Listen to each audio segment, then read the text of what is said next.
Hello viewers, আসসালামু আলাইকুম। এই মুরগিটার সমস্যা হয়েছে, একটা খেকশিয়াল ধরছিল। ধরার পর সে ভয়ে আতঙ্ক হয়ে হাঁটতে পারে না। এক প্রকার বলা যায় স্ট্রোকেই, যে মানুষ যেভাবে স্ট্রোক করে সেরকম।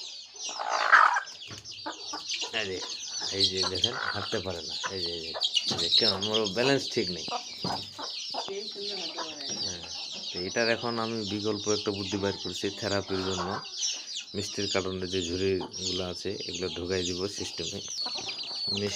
মিষ্টির কার্টনের ঠোসগুলো ছিঁড়ে গেল, তাই আরেকটা ঠোস দিয়ে এই রশি দিয়ে বাঁধে দিলাম।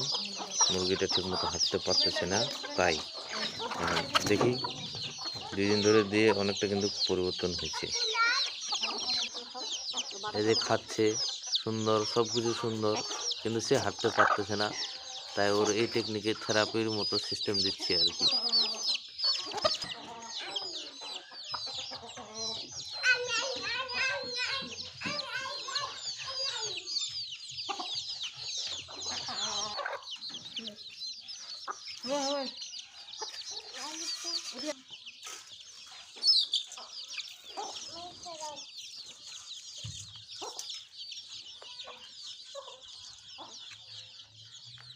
খাও খাও। এই যে থেরাপি সিস্টেম, দেখি কতটা পরিবর্তন হয়। তবে অনেকটা পরিবর্তন হয়েছে। কালকে আবার দিব কি পরিবর্তন হচ্ছে, ভিডিও কালকে আবার দেব কি পরিবর্তন হচ্ছে দেখি।